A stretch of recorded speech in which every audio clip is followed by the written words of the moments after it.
नमस्कार दोस्तों, आप क्राइम तक देख रहे हैं। बात करते हैं देवरिया कांड की। देवरिया कांड में एक खुलासा हुआ है। दरअसल प्रेमचंद की पत्नी का एक बयान सामने आया है। प्रेमचंद की पत्नी ने कहा है कि 2 अक्टूबर यानी 1 अक्टूबर की रात को से लेकर सुबह 2 अक्टूबर तक कॉल डिटेल्स पुलिस के हाथ लगी। प्लस उसकी जो पत्नी का बयान है वो ये है कि सुबह के वक्त प्रेमचंद के पास किसी का फ़ोन आया था और वो सत्यप्रकाश के घर के पास पहुंच गया और वहां ये हत्याकांड को अंजाम दिया गया। लेकिन जब सीडीआर निकाली गई हैदराबाद तो पता चला कि कोई फ़ोन ही कॉल नहीं हुआ है।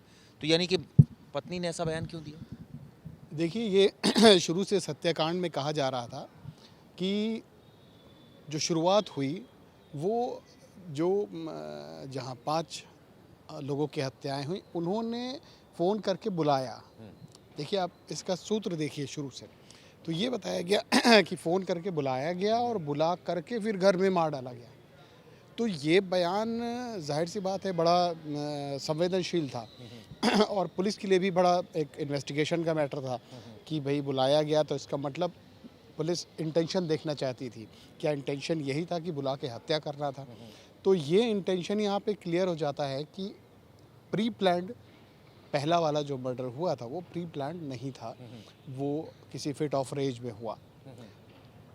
प्लान्ड होता तो यहाँ पे कॉल्स आते, कॉल डिटेल्स आते, तो पुलिस उस तरीके से मुकदमे को ट्रीट करती। आप क्योंकि दोनों पक्ष से मामला है, संवेदनशील है, पॉलिटिसाइज्ड हो चुका है, तो पुलिस बड़ा फूक फूक के कदम रख रही है।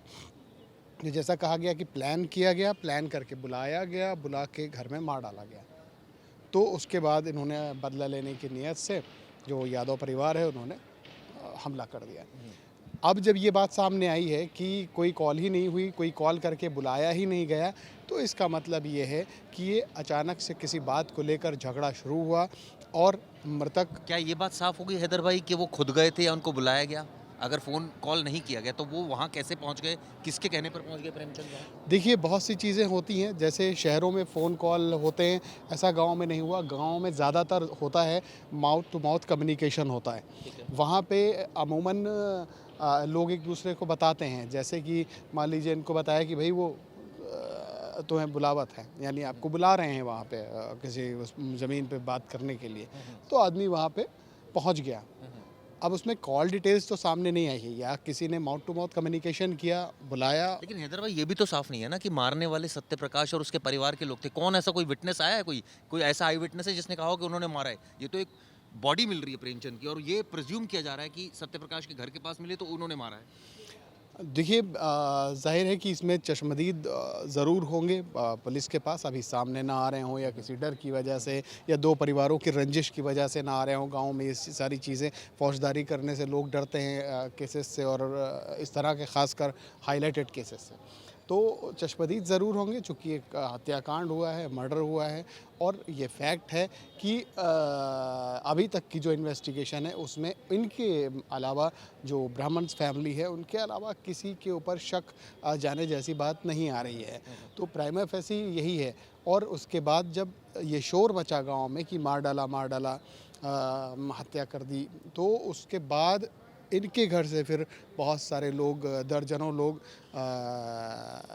आरोप है कि उनके घर में घुस गए, और उनके उसमें महिलाएं भी शामिल थीं, उसमें बच्चे भी शामिल थे, उसमें पुरुष भी शामिल थे, उसमें डंडे भी थे। सत्यप्रकाश के परिवार का क्या रोल था? अगर मान लीजिए डिस्प्यूट था तो उसके परिवार को क्यों मार दिया गया? डिस्प्यूट तो प्रेमचंद और सत्यप्रकाश के बीच में था ना, डिस्प्यूट उसके परिवार के बीच बिल्कुल में नहीं था। बिल्कुल बिल्कुल चिराग, ये अपने आप में बेहद चौंकाने वाली चीज़ है। पहली चीज़, खून का बदला खून नहीं हो सकता। अगर किन्हीं हालातों में फिट ऑफ रेज में कोई किसी से गलती या ऐसा अपराध हो भी गया है, तो उस हमारा कानून, हमारा संविधान इस बात की इजाज़त नहीं देखता कि कोई किसी के घर में चढ़ जाए और एक के बदले 5 लोगों का मर्डर कर दे। और एक का भी नहीं कर सकता वो, अमूमन हमारे कानूनन तो एक को भी नहीं कर नहीं, सकता। लेकिन प्रेमचंद के पक्ष वाले भी तो लोग हैं ना, वो कह रहे हैं कि भाई पहले तो आपने मारा ना, पहले तो सत्यप्रकाश के परिवार ने मारा, तो उसका रिटेलिएशन तो होगा ही। रिटेलिएशन होगा, लेकिन रिटेलिएशन में आप किसी का कत्ल नहीं कर सकते चिराग। रिटेलिएशन में आप पुलिस बुलाते, पुलिस उनको पकड़ती, उनको सज़ा दिलाती, फांसी दिलाती, उम्र कैद दिलाती, जो करती वो पुलिस करती, कानून करता, जज करते, कोर्ट करती। आप अपने हाथ में कानून लेके एक की गर्दन अगर किसी ने काट दी तो आप 5 की गर्दन काट दोगे, इसकी इजाज़त कोई कानून नहीं देता। जहाँ तक सवाल है गाँव में ऐसी घटनाएं रिटेलिएशन की अक्सर अलग अलग कई स्टेट्स में हम देखते हैं जहाँ पे होती हैं।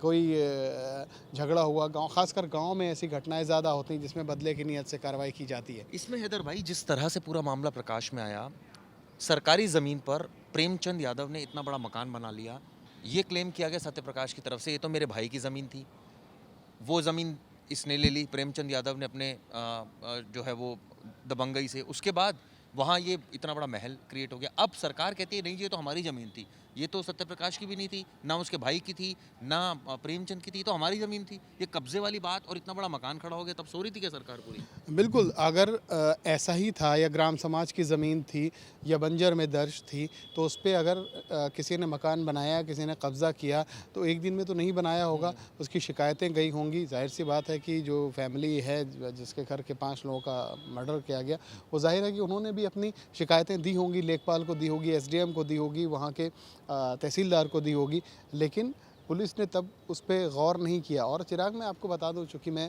पूर्वी उत्तर प्रदेश से ख़ुद ताल्लुक़ रखता हूँ, वहाँ पे तकरीबन हर गांव की यही हालत है। हर गांव में आप देखेंगे जो दबंग है उसने ग्राम समाज की ज़मीन दबा ली है, किसी गरीब और किसी ऐसे जिसके पास कम ज़मीन है, जो कमज़ोर है, उसकी ज़मीन जोत ली है। तो ऐसे हर गांव का किस्सा वहाँ पे ऐसा है, ये कोई नया किस्सा नहीं है। अब ये सब मुझे लगता है कि तब हुआ होगा जब सरकारें बदलती हैं या पीछे सरकार रही हो तो दबंगई ज़्यादा होती है। तो जब इससे पहले अखिलेश यादव की सरकार आई, मुझे लगता है कि हो सकता है उस दौरान इन लोगों ने अपना दबदबा दिखाते हुए चीज़ों को कब्ज़ा करके अपने मकान तैयार कर लिए, बना लिए वहाँ पे ग्राम समाज की ज़मीन पे।